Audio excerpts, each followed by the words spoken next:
All right, cool. Well, we'll officially get started here. My name is Bev Reed, and I'm an Ohio Valley resident and a leader with Concerned Ohio River Residents. And we're here to talk tonight about the proposed Mountaineer underground natural gas liquid storage facility proposed for Monroe County, Ohio, and the associated infrastructure, like the PTTG ethane cracker plant.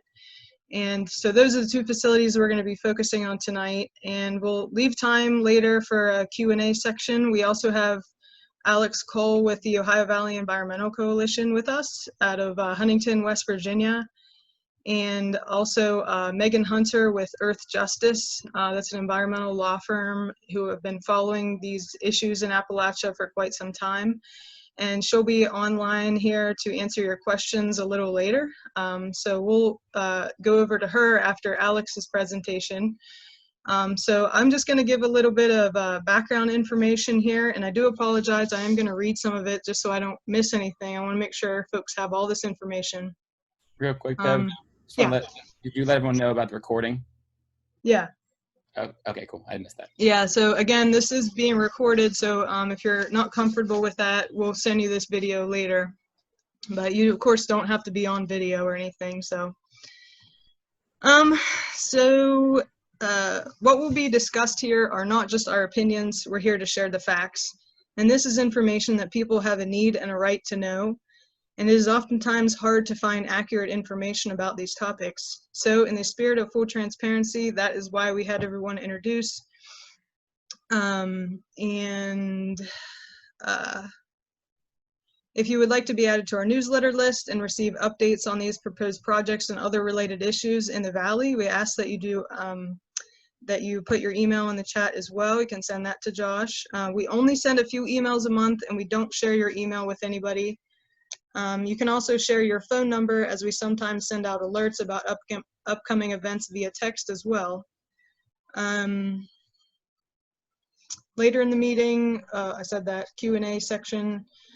Okay, now a little bit about who we are. Concerned Ohio River Residents has been working for the past 2 years to educate the community on the truth behind the downsides to the petrochemical industry expansion that's being proposed for our beautiful Ohio Valley.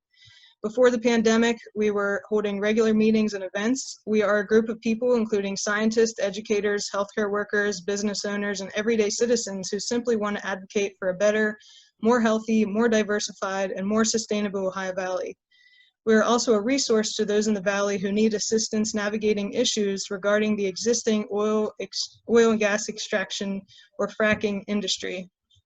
If you need assistance with any legal issues, or if you simply want to learn more, please reach out. Our email address is concernedohio-river-residents@yahoo.com, and our website is nocrackerplantov.com. Our phone number and the rest of our contact info is listed on the screen here, and I'll go ahead and share my screen at this time.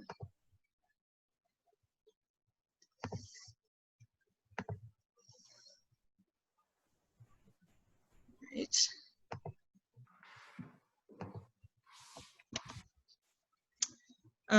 And for those of you who are calling in and don't have access to the computer, you can call us at 740-738-3124. That is 740-738-3124. So there's been a lot of attention focused on the Appalachian Petrochemical Hub. We've been featured in the media many times.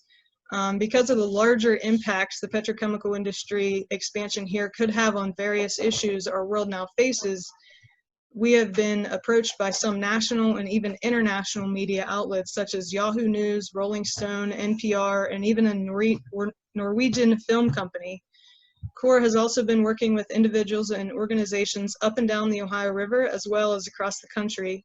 We're working with groups such as the International Coalition Break Free from Plastic to educate and empower people. We don't want Belmont County to be the face of the global plastic pollution crisis and the global climate crisis. The Appalachian Petrochemical Hub is the term that is typically used when referring to the larger industry plans for the area. They have proposed 25 facilities in total for the Appalachian region, and that number includes everything from cracker plants to processing facilities to compressor stations, etc. These facilities we're going to talk about today, however, are just the Monroe County, Ohio, and Belmont County cracker plant sites. So we also want to give some background info and an update on these facilities to give context to the discussion. So ethane is first extracted from the earth in a process called hydraulic fracturing or fracking. Millions of gallons of fresh water are used every day, and millions of gallons of toxic chemicals are injected into the earth in order for the gas to be produced.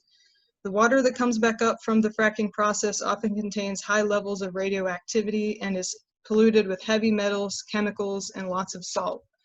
The wastewater is typically injected back underground, and the solids are sent to landfills, oftentimes to landfills that are not equipped to handle the radioactivity levels that they contain. Methane, one of the gases that is produced, is used for things like home heating and cooking. And these facilities we are talking about today, however, would not be producing energy. An ethane cracker plant essentially takes ethane, a gas that is more wet in nature, and cracks it into different molecules. There is also a process called polymerization that occurs within the plant, and the end product is tiny plastic beads or nurdles. Here are the nurdles, if you've never seen them. These nurdles then go on to other facilities that melt them down and mold them into various plastic products. The most common use for the type of plastic that would be created at the PTTGC cracker is single-use products such as plastic bags and bottles. PTT Global Chemical is the name of the company behind the plant, and they are Thailand-based. They got their permits and then let them expire around 2015. Hardly anyone in the community knew about these plans back then. Then in 2018, PTTGC signed a partnership agreement with Salem Chemical USA, a South Korean petrochemical company, and they got new environmental permits from the Ohio Environmental Protection Agency in 2018. Since that time, the company has announced delay after delay of their final investment decision. The most recent delay came on July 14th when Salem Chemical pulled out of the project. They cited the pandemic and recent oil price volatility as reasons to why they have delayed this time. They have pushed their potential investment decision to the end of this year or early next year, first quarter next year. That's what it says on their website. Although the companies blame immediate issues for the delay, many economic experts weighed in on the matter, disputing the claims. I will share with you some research studies from economic experts after Alex shares his presentation. And lastly, for my section here, with regard to the relationship between the cracker and the Mountaineer storage facility, it states on PTTG's website that the Mountaineer NGL storage would provide certain necessary infrastructure for the plant. Economic experts have suggested that the two projects would need each other to exist. It was announced on July 22nd that PTTGC has entered into a precedent agreement with the company, with Energy Storage Ventures, LLC, through its wholly owned subsidiary, Mountaineer NGL Storage. This essentially means that if the projects were to move forward, the two companies would partner with one another.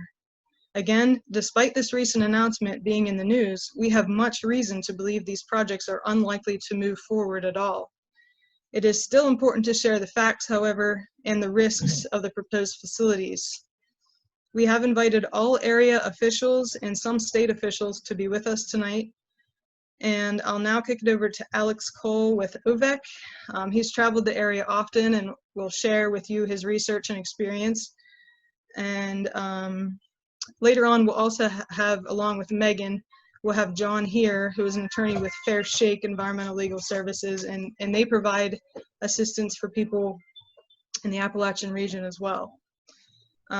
Okay, I will go ahead and kick it over to Alex now. Oh, here's a image of the Ohio River along with the proposed site here, just to give you a visual.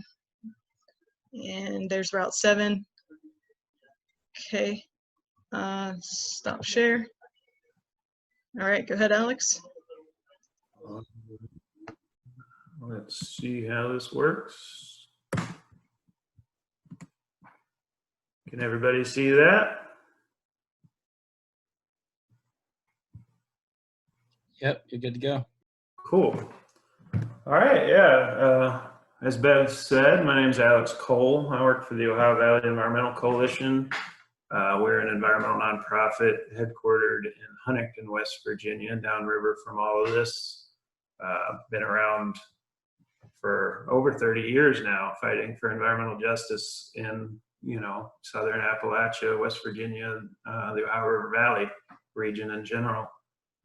We have been working very hard for the last few years, mainly educating people and trying to figure out what the industry plans are for the Ohio River Valley. And it's pretty scary, but I'll go ahead and get started with my presentation. Full disclosure here, this isn't the Ohio River, this is the Canal River. I took this photograph right across the street from where I grew up. There's a little stone pier that sticks out the river from an old locks and dams. It's no longer there. And although this photo is beautiful, this Canal River, if you guys are from the area, you may already know the Canal River is the largest river inside the borders of West Virginia, completely inside the borders of West Virginia. Its mouth is at Point Pleasant on the Ohio, and it is a toxic nightmare. This river is undrinkable. None of the towns along the river can get their drinking water from the Canal River. The pollution, the sediment, the pollution is settled in the bottom of the river in the sediment, dioxin, PCBs, all kinds of chemicals from 100 years of the chemical industry. The Canal Valley is known as Chemical Valley. This was the first petrochemical corridor in a lot of ways, and definitely in this region. A lot of crazy stuff that we use every day was developed right here in West Virginia. People think coal, but it's also chemicals. And because of that legacy pollution, we're still dealing with this. I grew up literally across the street from this photograph, and I have never swam in this river. And I will never swim in this river because I know what's in there. You can't drink it, you can't eat the fish, you don't want to recreate in it. And this is what I'm afraid will happen to the Ohio River if we let projects like this go forth. So that's just a little precursor background there. As Bev mentioned, this is we're going to be focusing on, let me get a pointer here. We're going to be focusing on the Mountaineer storage facility, and she already mentioned the association to PTTG, but I just wanted to expand out the view, at first to let everybody truly understand that this is a plan, this is a piece of a much larger plan to make the entire region a petrochemical corridor, and the storage is a key fundamental piece that they need to make all the other stuff happen. This is a map of a geological survey that WVU, Brian Anderson in particular, did for the industry to survey the geological potential for underground storage in the region. He now works for the Department of Energy, and they're advocating for this whole larger scheme. So, that's a tangled web of political mess and nightmare, and even corruption, out and out corruption, that we're not going to get into today. But these three blue circles are places where they identified storage potential. Down here around my neck of the woods in Putnam County and Jackson County, this is an underground former gas field that could be used as storage. But right here, we're looking at these red circles. These are salt domes. This is this is the geological structures that they are interested in storing. And we're focusing right on this little small red circle here. This is the first one that they intend to develop. So that's just the broader picture. Let's see, and as Bev mentioned, and I'm sure a lot of people in the region are already aware of this process flow, but here on the left, natural gas coming out of the ground, processing plants to remove the methane from the rest of the natural gas liquids, fractionator that removes the natural gas liquids into their separate, propane, butane, ethane, isobutane, there's several. We're going to be focusing on the storage component. And as I said, this is a key key component to the whole process, because they need storage in the area to build more methane or ethane crackers like Royal Dutch Shell or PTTG or many others that they want to build. So this storage component is kind of a key. Without it, the rest is less likely to happen.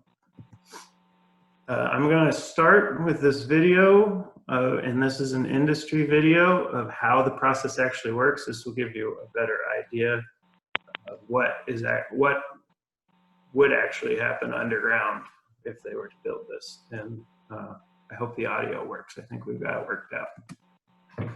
Whoop, switch slides.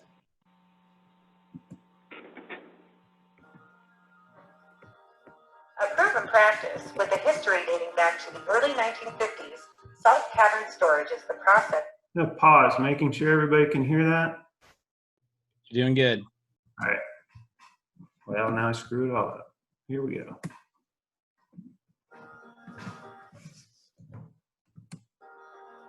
A proven practice with a history dating back to the early 1950s, salt cavern storage is the process of excavating caverns in subterranean salt deposits for the use of storing vast quantities of liquid petroleum gas or natural gas.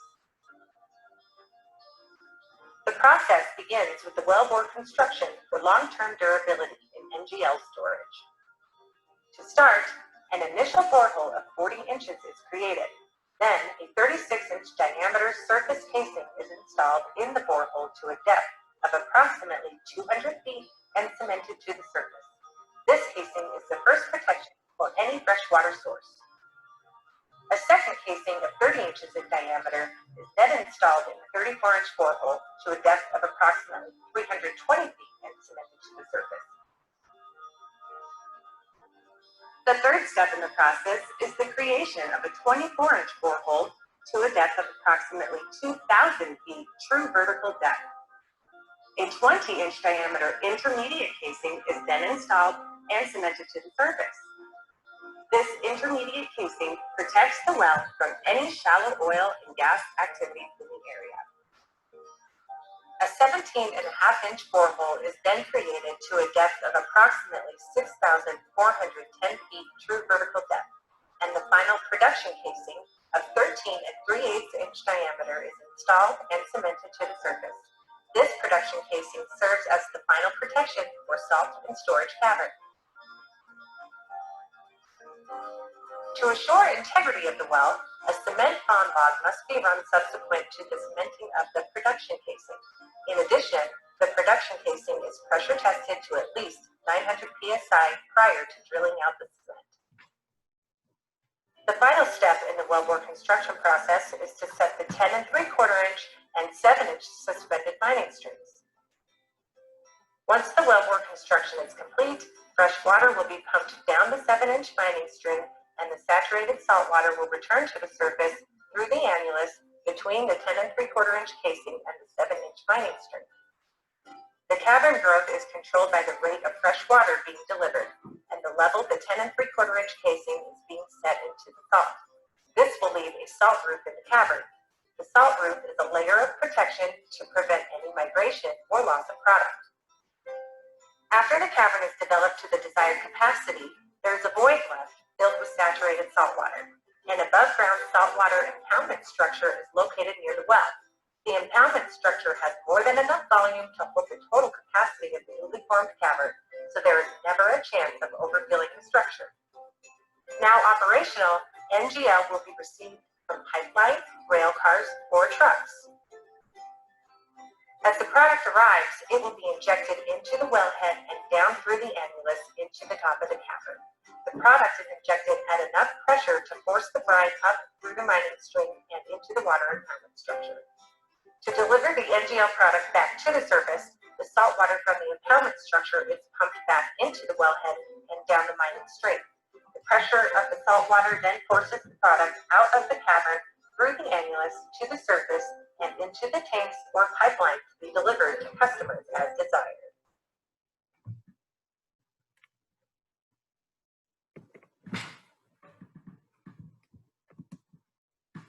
Well, fun stuff. I'm glad that worked because that helps explain it a lot better than I can. There's two key points I would like to highlight. There is the saltwater lake, the impoundment that they need to build to keep the water on hand. That is because they always have to keep the structure at a balance of pressure for it to hold up the roof. So as they pump gas in, liquefied natural gas, in this case ethane, in or out, they also have to pump water in or out to maintain structures.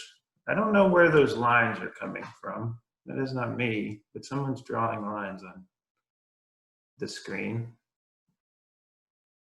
Anyways, they have to keep that structure under a pressure to keep the roof from caving in, and we'll talk more about this later. But right now, I'd like to point out where they intend to build this. This is a map thanks to Frac Tracker. Some of them are on the line today. Love them, out of Pittsburgh. This blue rectangle is where the Powhatan Salt Company and Mountaineer Storage Ventures intends to build this. Notice Clarington, Ohio, right below, and of course Moundsville up here, the proposed site of PTTG. Moving on. Again, there's lines on, so if somebody's drawing lines on the screen accidentally, please stop. But so, as was mentioned in there, a lot of the stuff comes from pipelines and trucks and river barges and whatnot, but there will have to be multiple pipelines run up and down the river in this section. One to get ethane to PTTG if both are built, but also multiple feeder pipelines running from fractionators. This is the Blue Racer midstream. Let me get a pointer. Blue Racer midstream here in Natrium on the West Virginia side of the river is one of the primary ones that is supposed to feed Mountaineer. They're about, I think I looked up, about 2.5 miles apart, straight line.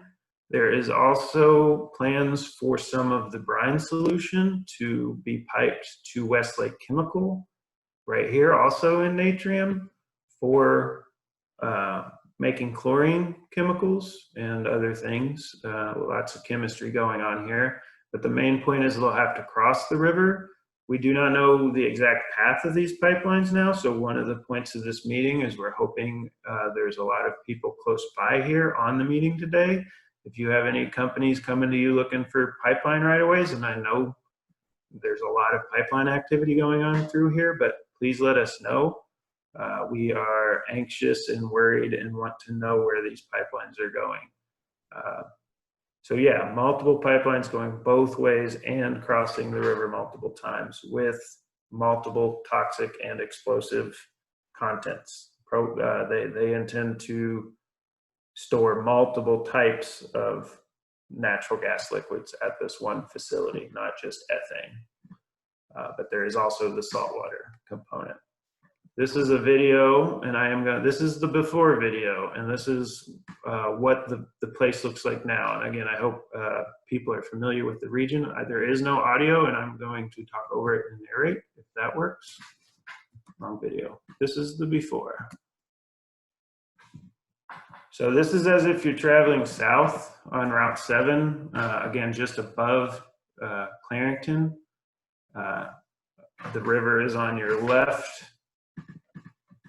I want you to notice this little gravel road to the left because it is a good landmark for the next video. But obviously Route 7 right here, Ohio River to the left. I'm about to turn and you will see a strip mine on the hillside above. That's one aspect of this that is worrisome. There is a strip mine and also already acid mine drainage coming off of this property. There is also underground mines very close by. I don't know if they run particularly under this property.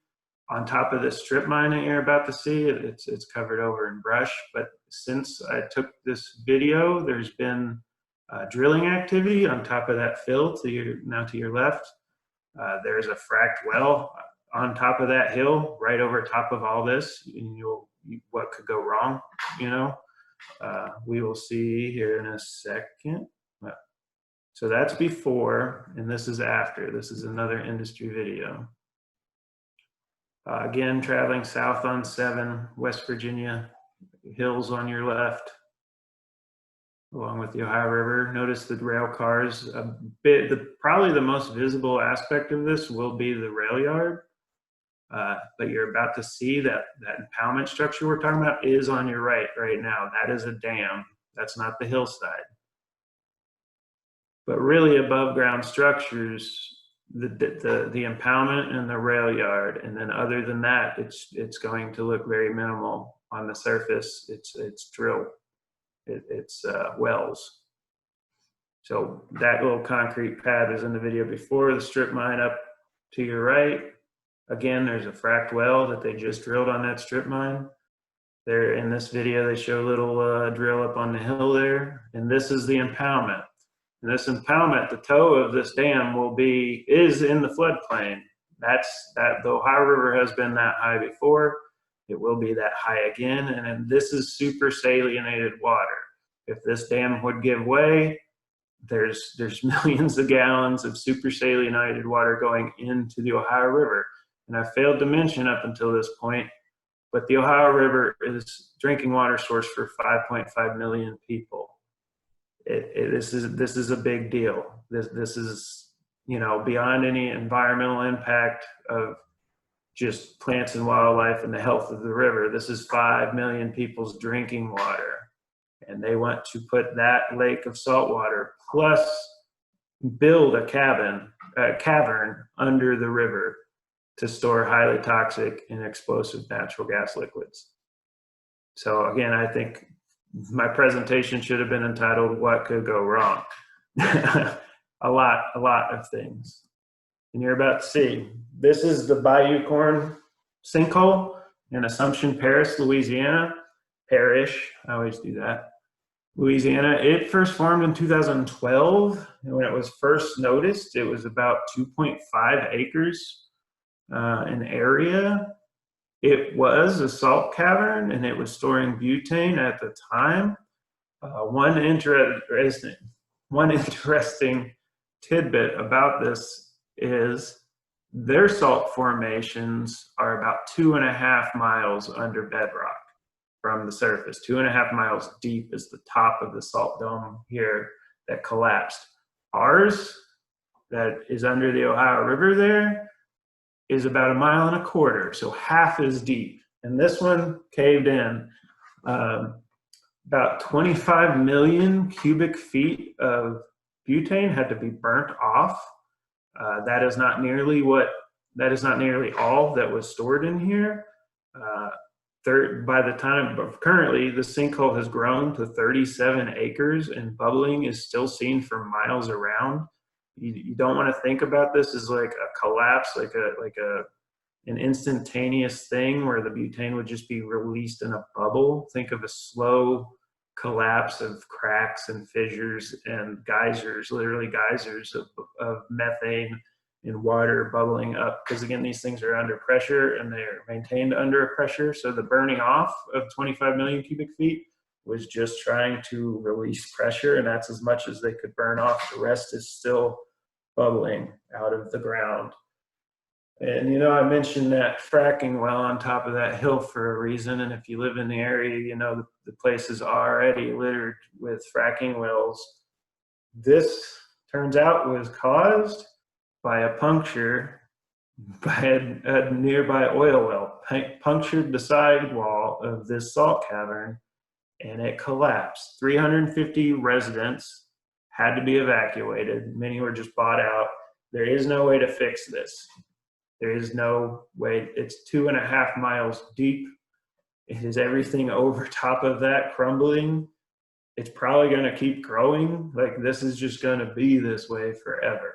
Like, there is no solution, you know. The next one I'd like to talk about, this is Aliso Canyon. You might have caught this in the news. This is an interesting one because it happened in Los Angeles, in a relatively wealthy suburb, in 2016. There's a pretty good documentary on Netflix about it. This was SoCal Gas's storage for methane, household methane. It's a little different than a salt cavern, but it's the same well structure. You saw the majority of that video is just about the well casings. This is a depleted gas field that they then pumped methane back into for storage. It leaked for 4 months. 97,000 tons of methane leaked 7,300 tons of ethane. You'll see if you watch the documentary, they didn't tell people living in the valley down below how bad this was. Complaints had to come in. People got sick, not just from the methane, but breathing the odorant that they add to the methane, the stuff that makes natural gas smell like rotten eggs. That's how people noticed. They had to move schools, all kinds of crazy stuff. And again, this was caused by a blowout, a cracked well casing, and it leaked for 4 months. The effect, the amount of methane that was released from this one instance was physically measurable in the atmosphere. Like they could read the increase in the atmosphere in remote sensing around the world. So that, you know, methane is much more strong than CO2. I don't need to get into climate change, but this was bad. This was bad. This was very comparable to like the Gulf blowout, the oil leak that happened there. And another one that just not in the news, but this is the other thing that can happen. This is the third mistake or accident that can happen. Hutchinson, Kansas explosions in 2001.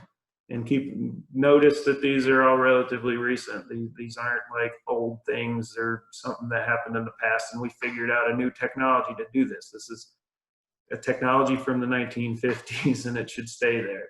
What happened here, and this is very, very comparable to what they want to do in Clarington, because Clarington was an old salt mine. There are old wells down into that salt layer where they solution mined for salt. So there are old voids in that salt dome. They solution mine for salt there mainly to feed the chemical plants in Natrium and around the area, but there are old voids. And what happened here was two voids met each other. There was a leak in, again, the casing of one of them, and the natural gas, in this case it was methane, I believe, but methane leaked through a well casing crack into a permeable layer and found another brine cavern. And when they mixed, they both exploded. It killed 2 people, destroyed a trailer park, 2 downtown businesses just burnt down, damaged 26 other businesses, and same as the Bayou corn incident, sinkholes, gas leaks, geysers, just random. They actually had to get satellites in there and in space to look at this from above and search out leaks as they popped up all around the place. So the city's still dealing with the fallout from this. I mean, I hadn't heard about this till recently, and it's probably because it was in Kansas, but I just can't help but think, you know, Ohio River Valley, anything like this happens, I think they would notice. I think it would make the nightly news because, again, drinking water for 5 million people potentially affected if something like this happened. And again, this is a map similar to the first, but this is to point out this is just a 5-mile radius from the storage.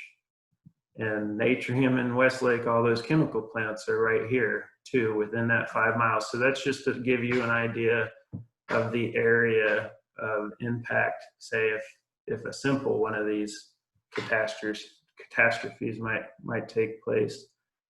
If you remember the original map, the salt dome itself is even larger than this. So any potential collapse that could happen, you know, someone way over here in Marshall or Tyler County, West Virginia, could be dealing with this. And this hasn't been done in this region. This hasn't been done in these formations here. You know, don't let them act like they really know what they're doing. This is new and dangerous and very dangerous. I mean, I don't know what else to say about that. It could be catastrophic. But it's in Ohio, so nobody in West Virginia even has to be notified that they're standing on top of millions of cubic feet of explosive ethane, which is just crazy to me. That's my presentation. We're going to go on to talk about things you can do and whatnot, but I definitely want you to check out Ohio Valley Environmental Coalition's website. It's OHVEC.org. We have a ton of information there on the Appalachian Storage Hub. I had my email earlier on. It's alex@ovec.org. If you have any questions later on or things you want to do, but yeah, check out Ohio Valley Environmental Coalition and please join and help us in our fight against some of this craziness that's going to affect a lot of us if it is built. Bev, you want to take it away? Yeah, thanks, Alex. I do have a few more facts here to share about this facility. The project would be in the Salina Formation. I'm not sure if you said that, Alex, but it's a approximately 200-acre site 1 mile north of Clarington, whose groundwater wells are only a mile away from the proposed storage site. And it would have a working storage capacity of 3.25 million barrels for storing ethane, butane, and propane. 1.7 million gallons of water from the Ohio River each day would be used in dissolving the salt to create the caverns.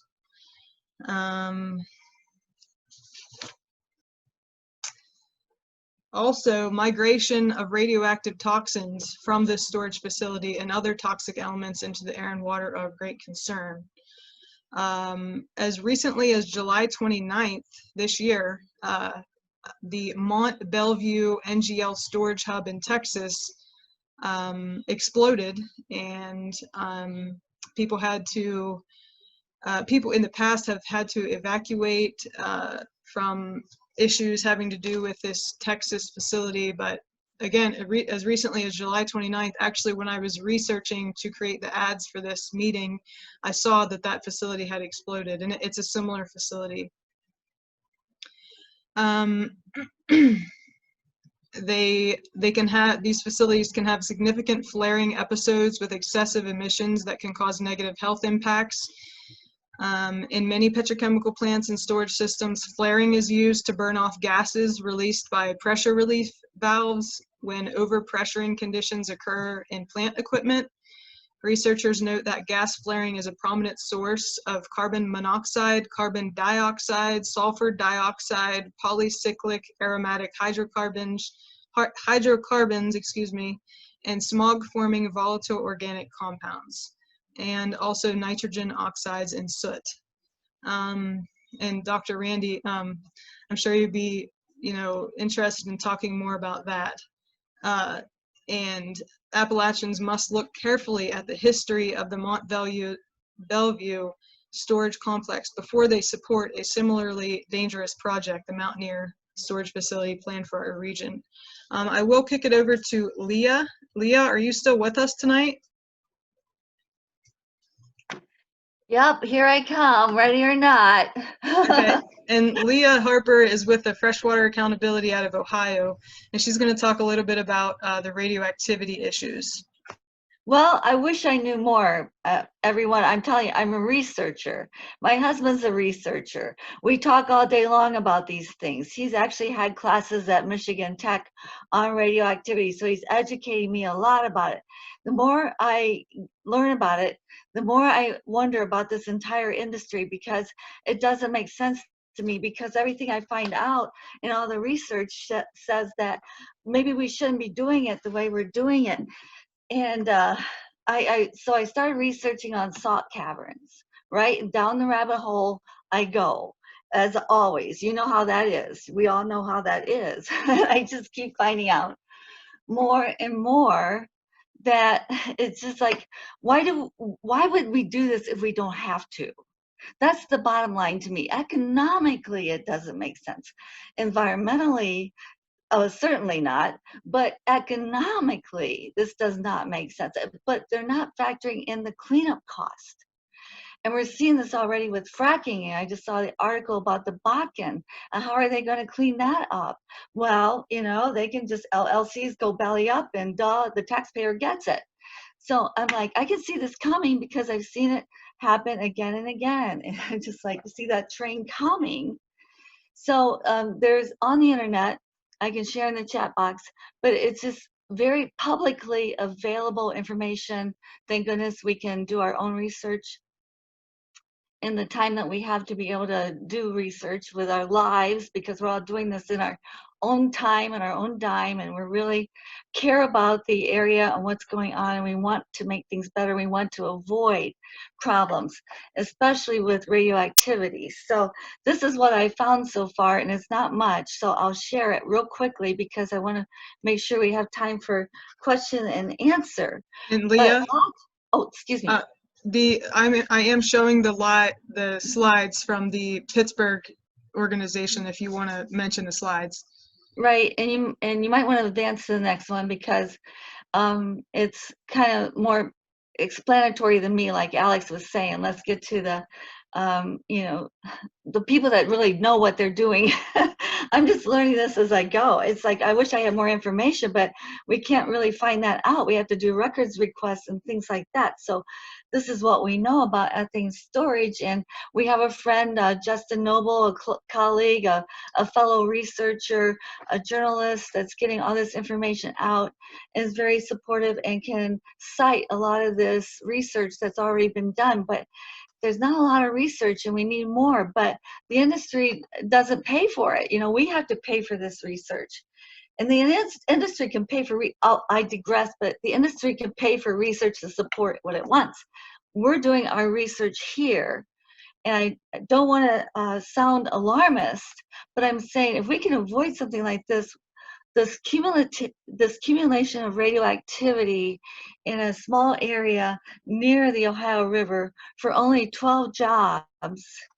And so if you just Google it, you'll find out for yourself. I don't want to have to read this whole thing, but when that brine water is cycled through the ethane storage to maintain pressure and temperature, it's going to come in contact with the radon from the ethane from the fracking, which we know is throughout the entire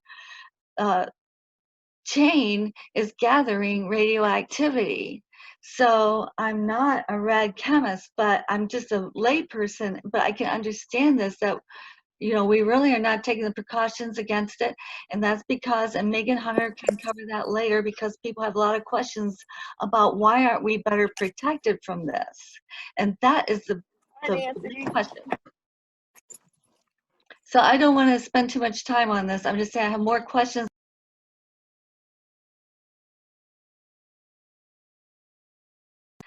In this whole thing, this whole scheme.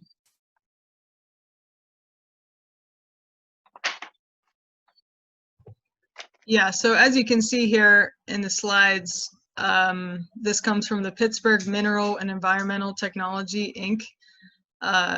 The experts are saying here that T-norm, which stands for technologically enhanced naturally occurring radioactive material, must be cleaned out of this technology that they use for these facilities. And so these are highly radioactive areas that we're talking about here. Again, the equipment they use, as well as the liquids themselves. We can send people these slides here if need be, but I will kick it over to Megan Hunter now. Are there questions? We have Megan and John here who can answer questions about regulations with these facilities or any other questions you might have for them, as well as questions in general. So we'll open up the questions now, and we will leave about 10 to 15 minutes for me to wrap it up and talk about these economics just briefly, and then talk about what we can do together. So I just want to say there are a lot of people here. So if you have a question, use the raise your hand function and leave it raised, and I will unmute you so you can ask the question. If you're on the phone, that is *9 to raise your hand. And yeah, we're happy to answer them. So you want to show them how to raise their hand on here, Josh, if they don't know? Yeah, so I won't share my screen. I'll just let you know the way to do it. Actually, I'm trying to figure out how you raise your hand. I thought it was in the reactions, but it doesn't look like that is the case. Do you know how to raise your hand? It's under participants. Okay, gotcha. I could answer a couple quick ones from the chat. The movie is called Blowout, the film. I couldn't think of it, but I believe it's still on Netflix and it's on YouTube. And our Father Michael mentioned a blowout that happened in Belmont County that I actually meant to address. It was larger than Aliso Canyon even in Belmont County, real near to this, but just wanted to answer those quickly while I could. That's it. So I can do a screen share here. Yeah, go ahead. I don't think I can because I'm the host, so I don't have the raise your hand function. Okay, so chat. Okay. No, wait. It's actually not going to show your Zoom functions on your shared screen. So if you just want to explain to people, I believe it's under the reactions, right? If you just go to the reactions and you can raise your hand. Yeah, if you click on participants, and then if you do in the kind of middle of the box there, you'll see 3 little dots, and you click on that, and raise hand is underneath of that.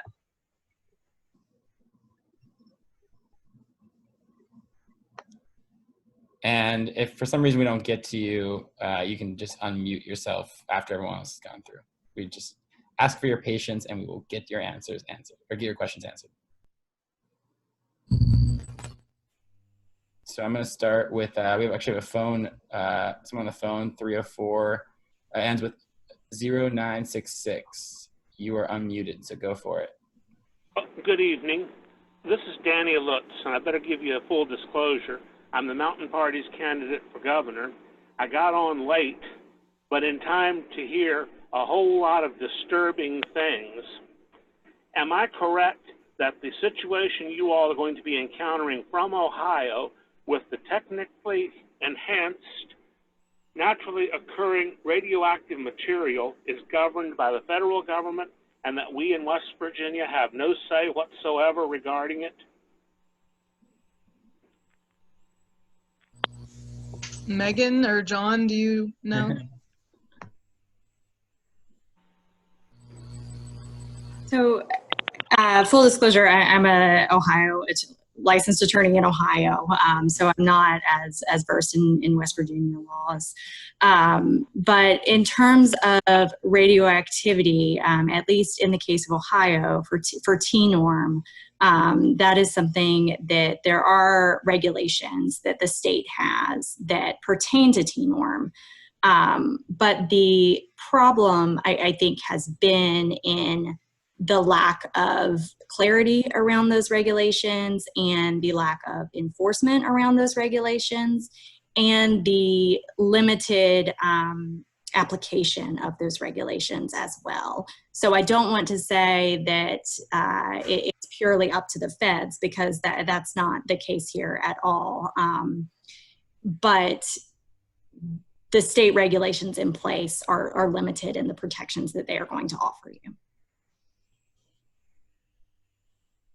And I'll also add to that, I have seen municipalities that do include specific provisions regarding radioactivity in their code. You have, I don't be careful, but those would have to be crafted, and they may exist in some of your municipalities, quite honestly, already.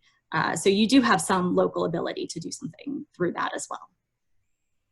I should also follow up and say that your question as far as how West Virginia is affected by what goes on in Ohio is a very, very important point, which really we can't answer, because a lot of this activity will go on one side of the river, and the other side of the river might or might not get notice of it, and might or might not have any legal ramifications or ways to address it.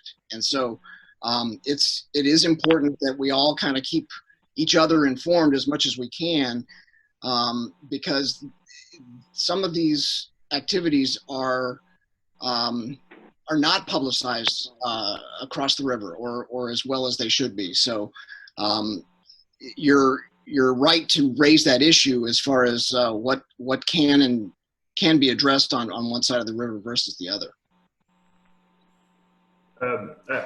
Full disclosure, I'm not a lawyer, but I thought I'd chime in with my bachelor's from history, especially in terms of storylines in the Canal Valley that I've watched and uncovered. But you know, when they haven't done these things before, especially, you know, even in one place like here, the regulations don't happen until something goes massively wrong. And in most cases, like generations from now, we realize, oh, you know, that Teflon causes birth defects, sorry, birth defects. You know, like we don't know until we know, and it's already wrong. So that's where I'm at with this ethane hub, the Mountaineer storage ethane hub under the river. Do we have to wait till the river caves in? This is totally, again, unexpert, just story from an old timer I met in Wheeling, but his grandfather worked at one of the old salt wells there. And his father would tell him, come home from work and say, if that salt dome ever caved in, the river would flow backwards for 4 days before it was filled up.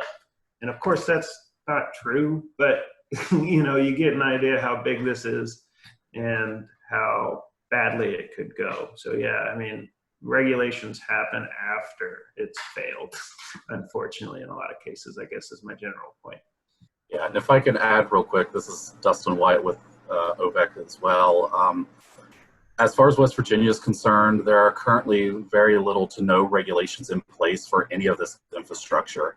And with conversations we've had with the DEP, for some of the underground storage facilities, if they are not a salt cavern where they require a pond on site, there's a chance that they'll require little to no permitting because most of the infrastructure will be underground. And they are also not required to notify communities that any of these structures are beneath them.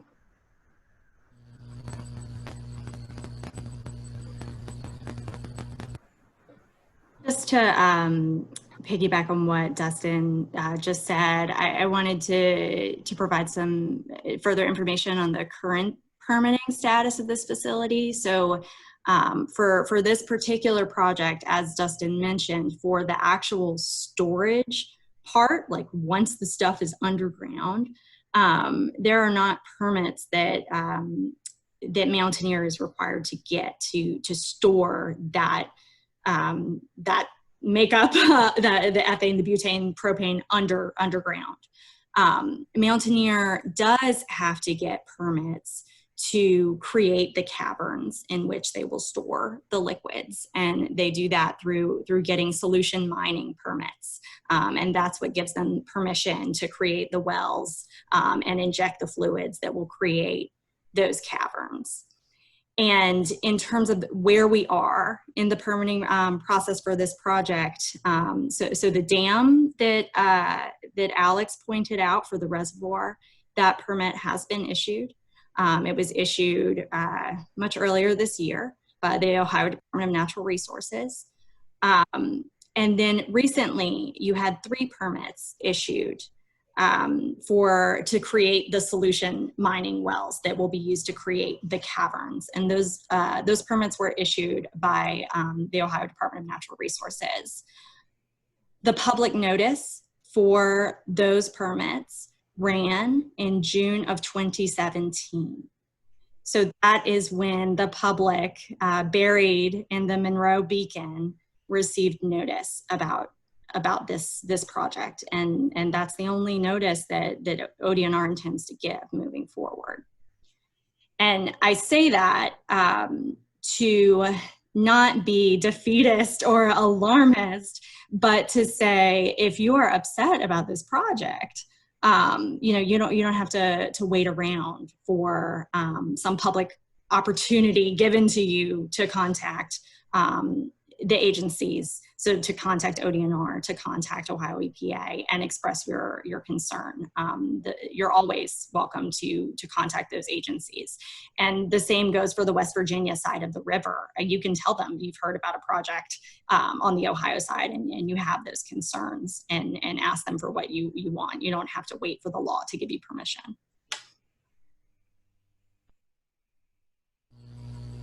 All right. So we're going to move on to the next one. Jim, I'm going to unmute you and please ask your question. Oh, hold on. You were muted. You were already All muted. right. Muted here. Can you hear me now? Yes. So if the company has their permits, I'm also looking at a newspaper article from a year ago that says they have financing from Goldman Sachs. What are the opportunities for us to get involved? What do we do next? My concern is I have another call coming up in about 25 minutes, and I wonder if there's anything we can do. When you say you have another call, do you mean like about this, or like you have to get off? I have another event coming up later. Okay. Someone want to take that question for him? Hopefully it doesn't take 25 minutes to answer. Does anybody want to talk about the financing of this, Leah or anybody? I'll be glad to tell you there's a lot going on. So we have the newsletter, we have connecting points, we have the phone number, we have the email address, we have the website, and we have you know, just a growing number of people. We have ads now, thank goodness for some grants we were able to receive to reach out to the public to say kind of the other side of the story, you know, about we do have options in the valley for rising industries, and that's another aspect of our initiatives, is that we're talking about better vision for the valley and bringing jobs in. We definitely need jobs. What we're saying is we want jobs that are not going to cost us more in the long run, that jobs are going to give us the kind of lifestyle and well-being and health that we need, especially we're in a pandemic, so it kind of brings it forward. So definitely stay in touch, and we'll put your email on our newsletter list, and we'll have all sorts of options to like do letters to the editor, workshops, and things like that. So thank you for being interested in joining. Any of the other organizers want to try to tackle this tough question? Yeah. Oh, we were definitely going to get to that at the end, Jim, after questions, but I just echo everything Leah says, and then I'll talk more at the end here. But is there any more other questions about the facility specifically? Yeah, so I'm gonna go with Patricia. Go ahead and ask your question. Hi, can you hear me? Mm-hmm. I'm Patty Meyer. I live right above that facility that they're proposing to put in. October 18th, in October of 2018, I contacted David Hooker, who at the time was the president of Mountaineer. And he sent me that same video and reassured me that it's totally safe. And I have a friend who's a geologist. I put those two in contact with each other, and he felt very confident that this company knew what they were doing. In any case, of course, my little town will be between those two huge facilities, the storage and the ethane cracker. Now, we're feeling pretty good about the cracker plant not being, built now. So is that storage area only going to be put into place if the cracker is built? That's very hard to say, and we're watching all the political and economic and craziness. We're all in the same boat there. There's there's a certain amount of PR and spin, and we have the same question you do, unfortunately. Okay. So we're watching that. Yeah, I wouldn't rule it out. I wouldn't rule it out. I mean, because they're going to look at each project as a potential for jobs, and so jobs is the catchword that everyone wants to hear. And I suspect that if one project can go forward, whoever is promoting that, in terms of getting an advantage from being able to say that they've raised jobs in their area, I think they're going to go forward. So we just need to be very vigilant on any of these projects. Why would they have a need for that storage if they don't build the cracker? Well, I think that there are parts of the infrastructure that, for instance, I know that there are pipelines that are being proposed between certain parts of that project that they might want to build for other purposes that might not necessarily link to the ethane cracker, but could link to other parts of this infrastructure that is part of this, the whole system that they want to build in the area. Yeah, the natural gas liquids are coming out of the ground already. You know, the fact we're producing those things. So I like to think of the whole thing as just sort of a dream, and it all depends on who with the right money gets the nicest words. And, you know, all the politicians, unfortunately, locally are pretty much behind it. So plenty of times in West Virginia, I've seen things that don't make any sense sold, and they build the thing, and then there's stranded assets, literally. So like any number of things could happen. They could build this thing and there'd be no need ever, but they could build this thing and 50 other chemical plants downriver utilize it. Anything could happen. I know that's a terrible answer, but yeah, they're not mutually exclusive. It's not like one and then the other, or neither, or either or, you know what I mean? Yeah, and export is also a component of this. It has been historically that they export a lot of the ethane down to the Gulf for refining now. So there is still potential for that, but it is considered more cost effective if they could build the entire infrastructure in one place. It's a good point. I don't want to just keep muddying the waters even more, but that is one component of it politically. The politicians, Joe Manchin in particular, is looking at this as a national security benefit. If we put these things in Appalachia, the Gulf Coast is Hurricane Alley, you know, like again, the right politicians, the right spin doctors, the right investors, even if it doesn't make any sense, it could very well still happen. And I also have to add, though, the fact that time is on our side because they keep delay. And I hate to admit, but even the pandemic, you know, they wouldn't say our efforts are delaying their decisions. But we have to point out that there's a lot behind this. Like tomorrow, they're coming in from Washington, D.C. to the Valley to show the support for all this. And it's our taxpayer dollar.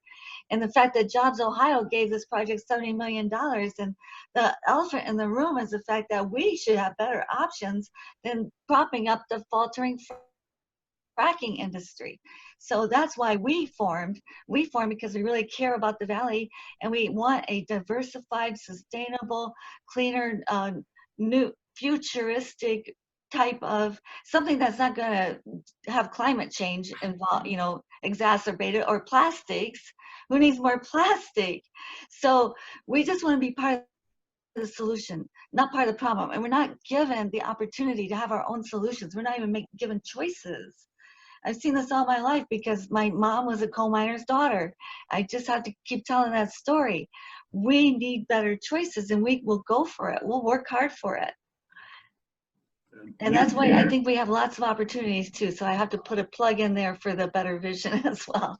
Your question points to an action and relates to Jim Coatson's question, because we need to highlight the fact that this doesn't make sense economically, and there's tons of data to support that. Simple Google search and IEFA, I always forget exactly what the acronym stands for, but International Energy Finance, another F, but IEFA, IEFFA, I believe it is. IEEFA, that's why I screw it up. Anyway, International Energy, whatever. IEFA, look up their reports on the economic problems with this whole plan and strategy. We need to promote that. We need to hound our politicians.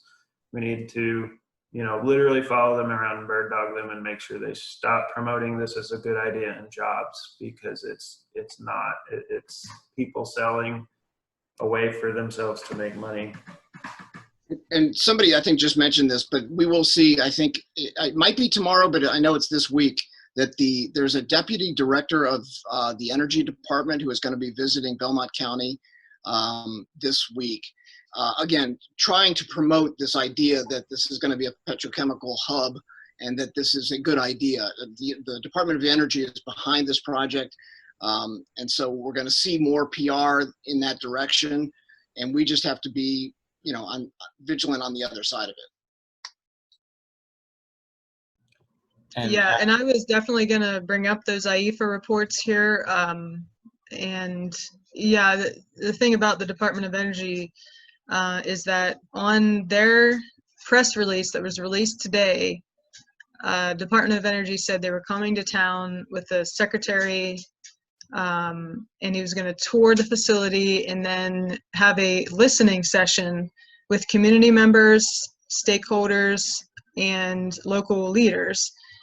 Now, why didn't they let any of us know about it? If they're listening to the community, if that's the point of their trip, why didn't we know? And furthermore, I called the Belmont County Commissioner's office today, and no one in the office knew about it. I left a message for the commissioners. They didn't call me back.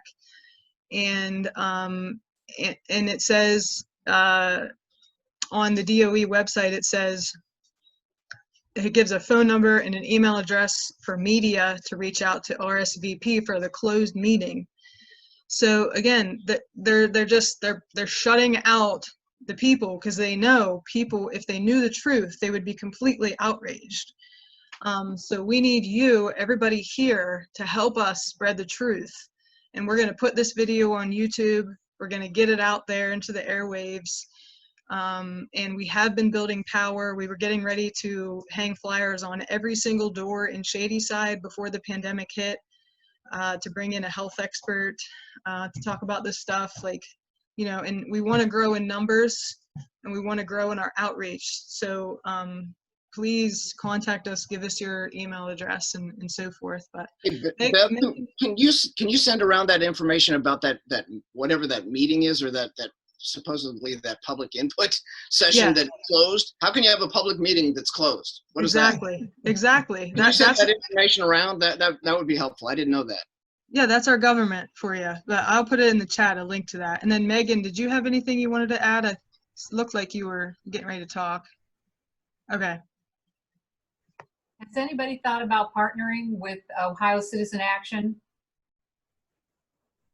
Can you explain a little more? I'm from Marietta, Ohio, and I'm a member of Neighbors for Clean Air. We had Eramet here, which was owned by a French company. It was formerly Union Carbide Metals. They were polluting our air, soil, and water with manganese. And so we partnered with Ohio Citizen Action, and they are unbelievable. If you want to motivate a community to do something, they are the people to partner with. They have funding and they know the drill. They know how to do it. Letter writing campaigns. They were unbelievable partners with us, and we did triumph in our quest to hold them accountable for the manganese pollution. They put in a lot of equipment to, you know, get that manganese before it went out into the atmosphere. They're a citizen-driven, very well-run organization. Thank you very much, Barbara. And I'll ask, I saw you had your hand raised. Was that what you were going to ask, or do you want to just keep going with your question? No, that's what I was going to suggest. You know, you're wanting to mobilize the community and educate the community. They are a organization dedicated to that. And I'd just like to add that I just reached out to Melissa English because I think they're a 501c4, and the upcoming election is really on everyone's mind. And that's going to make a sea change of where we go for more positive protections, or whether we're kind of subordinated for the profits for the people, that the 1% that already have enough. So we're hopefully going to really change things around in the next few months. And I really appreciate their work. Ohio Citizen Action, if anybody didn't know, they're really probing that $60 million bribery scheme. So this is what Alex is saying. This is what Bev just said. We are dealing with additional, the money interest. I go back to Citizens United, and we've got to do something to right this so that, you know, we have a voice just as much as anybody with money. So if I have $1 and you have $10, I have equal voice. And that's what's happening in politics. So we have people running for office who are well-funded who are working against us. So you're very right. We're a 501c3. Our fiscal sponsor, we're grassroots. We're not even, you know, to that point of, we need fiscal sponsors. And thank goodness we have Buckeye Environmental Network, and thank goodness we have Ohio Valley Environmental Coalition on the other side of the river. Well, we cross pollinate each other all the time. So we're organized behind the scenes in a lot of ways people don't know, but it's basically a grassroots effort from the people who live there, giving them a voice, and that's what we're supporting. Yeah, Barbara. I'm glad you said that. Brought up a blind spot for me because I've been only doing this for about a year and a half now and been running up and down the river like crazy. And that's been my biggest job, is trying to find people in all the different towns up and down the river and even a little ways off, you know. And I've been in Marietta College several times, but we are forming a coalition called People Over Petro, and any organization like that, I'd say they definitely need to get involved in People Over Petro and help us out, because it is all about coalition building, and it's a long way from just Huntington to Wheeling. I can attest to that. Dustin knows as well. And Pittsburgh, beyond that. Josh is from Pittsburgh, so we're really trying to, and probably several others on the line, but we're really trying to tie the river together, and that's a job in and of itself. So thank you very much for that, and definitely connect with me over email if you can. Teresa, why don't you go ahead, and I see you have your hand physically raised, so I appreciate that. Go ahead. Go ahead. I did. I just wanted y'all to know that I've worked with Citizen Action for 30 years. They've recently closed a couple of their offices, so I'm not sure how much bandwidth they have to help. But they are an amazing group. But you know, I know that they're really extremely busy. Leah, did Melissa say that they had any bandwidth to help? Or? Oh, yeah, we're for, you know, that's part of your event and everything. We're doing statewide coalition building all the time. We're trying to find touch points where we can amplify each other's efforts. So we're all working together, and that's also that's working really well. Plus in Pennsylvania and West Virginia, we're working really well with them. We're called the Shale Crescent, but we can form our own shale croissant, or whatever you want to call it. We just have a lot of support for each other because we're on we have the facts, and we have the support of people who are living there that are wanting jobs that are available, that aren't you know, tied to this industry that's just boom bust and might not. I was just wanting to let Alex know that might be why he hasn't heard of Citizen Action before. It's because they're you know, like I said, they closed a couple of offices. So, I mean, if we could get them on board, God, it would be wonderful. But I just feel that we got to do it. It's actually, in a way, good news in that there are a lot of people like us, and we just have to tie together. It's amazing how many organizations and stuff out there. And unfortunately, you saw how bad I am with acronyms. They get crossed. You know how it is. But there are a lot of us out there. We just need to know each other. So I just want to, you know, we're winding down time, you know, that we had dedicated. Is there anyone else who has questions? I don't have anyone else with their hand raised. So I'm just going to say, if anyone has a question, go ahead and unmute yourself and ask it. Hopefully that doesn't mean a bunch of people unmute themselves at the same time. We'll see how that goes.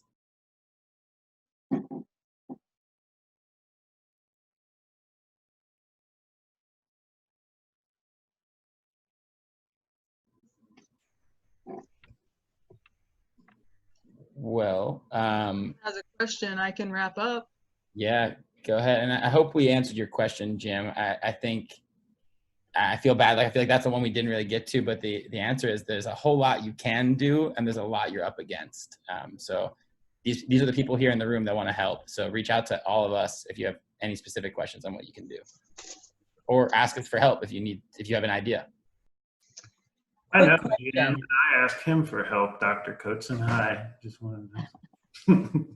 Okay, go ahead, Katie, and then we'll wrap up. Quick question. So the House Bill 6 scandal of racketeering is making national headlines and has captured everyone's attention. And this is a scandal that we environmentalists have been talking about as reality for decades. And now it's coming to light.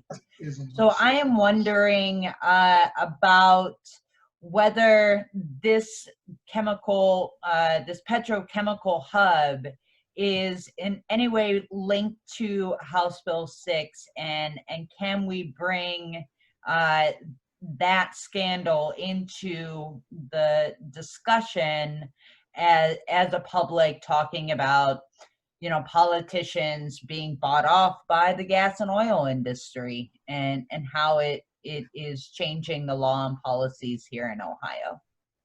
If that's an effective role, you know, or strategy. I will. Is Sean O'Leary here? No. Okay, go ahead, Alex. With some lawyers in that case, especially somebody from Ohio, hopefully knows more answers to that. But we have our own totally separate scandal on an equal scale going on here that's just unfolding, and I won't speak much to it because I don't have the details memorized or anything, but you can search the Gazette Mail's website for Appalachian Storage Hub, and particularly somebody that was involved in the China deal just got arrested. And again, that's like all I'll say about that because I don't have all the details. But yeah, there was some shady stuff about the China deal. We knew that. We've known that. It might be falling, you know, this is all fingers crossed. I don't think it's like any sort of death knell. But yeah, there's always scandals involved in this stuff. There's always money trading hands. There's always people with interests taking advantage of us. Sorry. I'll just shine a little bit of light on this since the Department of Energy is coming to town tomorrow. The Secretary, Menendez, Father Michael put in the chat there that he's a former American Electric Power lobbyist, Associate General Counsel for Federal and State Legislative and Regulatory Affairs. AEP contributed $350,000 towards the campaigns, now at the center of a racketeering and bribery case. Again, just sharing what we know, not trying to make assumptions. I think I mentioned it, but like the guy who made that map, Brian Anderson, was a WVU professor and now works at the Department of Energy. It's all tied together because it's the influence of money in politics, and we're seeing it in Illinois. I think it was Comcast, the same kind of thing, and all this truth is coming to light. And so with AEP ourselves, you know, and with the First Energy bailout and things like that, we just have to realize what we're up against. But we also know that on the face of it, it's just not right, and it can't keep going this way. And we're part of that solution once again. And so as this is being exposed, it does work in our favor. I don't think we have to leverage it. I think we just have to, you know, keep pointing out that there's a better way to spend $70 million on something we want. Right. So with that, I will wrap up here. I will share my screen again with our contact info.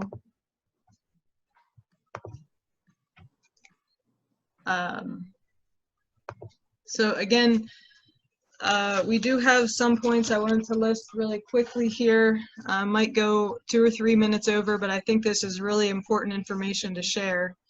As Alex mentioned, the Institute for Energy Economics and Financial Analysis, or IEFA, created a research report in March 2020 before the pandemic hit, which determined that the proposed cracker has become too risky an investment to go forward. IEFA has been joined in that conclusion by Moody's, Fitch's, and IHS Markit.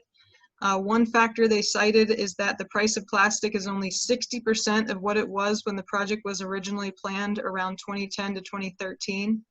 And at the same time that prospects in our region are dwindling, competition is growing rapidly elsewhere. In just the past 2 years, ethylene and polyethylene production capacity in the U.S. has increased by 50%. Principally along the Gulf Coast, creating a condition of oversupply that IEFA analysis doesn't see closing until 2026. The global build-out is even greater, with Wood Mackenzie forecasting a meteoric expansion of ethylene capacity in China over the next 5 years. As a result, IHS Markit forecast an immediate plunge in global cracker utilization rates. Another discouraging factor is that even before the recent coronavirus crisis and the associated economic slowdown, the financial condition of the region's gas drilling industry was dire.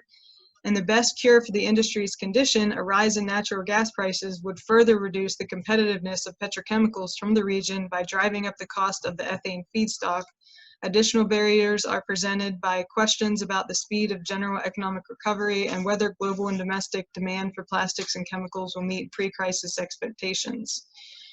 And also you have other local, and you have local organizations doing it, as well as countries enacting measures designed to reduce plastic consumption and pollution. So that could impact the demand.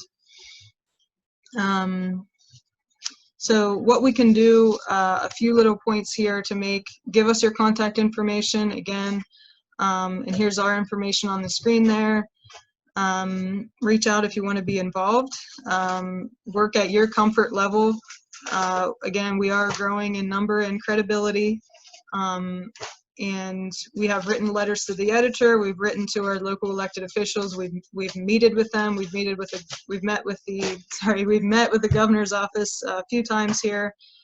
And some people, you know, we welcome leaders yourselves if you'd like to be a leader and join us. Sign the petition. Ben, I think he put it in the chat. If you want to put that in the chat again, Ben, sign our petition, our No Cracker Plant petition. Contact us if you could potentially be in the route of one of the pipelines. If you'd like any legal, if you have any legal questions or concerns, and that could be just questions. Like the attorneys are there to help you. So you don't necessarily even have to be opposed to it, but they are there to help you and make sure your back is covered. Invite folks to the community science meeting that's coming up. Oh yeah, so we have a meeting coming up where we are going to present our air monitoring community science project. We've been working with some scientists, one from MIT and one from Berkeley. We are looking at the particulate matter emissions that are already here in the valley, and we are comparing that to what it could be with the cracker plant and how bad it could get. We're going to show some awesome videos of so you can actually visualize like the pollution that would come from the plant. I'm really excited for that meeting, and I think it's going to be very impactful and really drive our points home. And then we also have the Plastics A to Z webinar and the Fall Summit, and that is here on the next slide. Oh, sorry, the date for that community science meeting has not been determined yet, and the working title is going to be Making the Invisible Visible. And we will let you know when that meeting is going to be. We'll post it on our website and so forth. And it'll be a similar format to this, and our scientists will be there to present. And then we also have this Plastics A to Z Summit going on. The fourth and final webinar will take place Tuesday, August 18th and Thursday, August 20th. And we'll take a closer look at the impacts of plastic on our climate. And guest speakers will be Leanne Leiter with Earthworks, and she'll show you some videos that she's taken with one of her awesome cameras that actually shows like the VOCs that come from these facilities. And then Jed Allegado, Senior Communications Officer for Asia Pacific of Break Free from Plastics, that international organization I talked about. Asia Pacific, so that's like where a lot of the plastic pollution is ending up. If you see that picture on the screen there, that's probably from somewhere in Asia. So all of the trash here from Belmont County would probably end up in Asia. So we're going to connect the dots for folks here. For more information, go to the impactsofplastic.com, and then the Fall Summit is going to be from September 17th through the 20th. And we don't really have any other details than that, but I know there's definitely room for involvement there. Like if you'd like to be an organizer, I know we're going to do a toxic tour of the whole Ohio River Valley. If you have any sites you want to show, and it's all going to be virtual, so that's really cool and exciting. And then lastly, better vision for the valley. That's sort of what we're focusing on now. If you want to get involved, there needs to be a more viable, just, and sustainable development strategies. Things like solar and wind, of course, and hemp. Yeah, like Leah said, Jobs Ohio, nonprofit economic development corporation for Ohio donated $70 million to this project preparation and it might not even happen. And we should be outraged because that's pretty much just like a slush fund, we think. That money that comes from the sale of liquor in the state of Ohio, it should be a public process. That money should not just go to the gas and oil industry because some people that control the money say it should. I mean, it just shouldn't work that way. And if you'd like more info about that, yeah, reach out to us or go on our website. But anyway, I just felt like those were important points to make.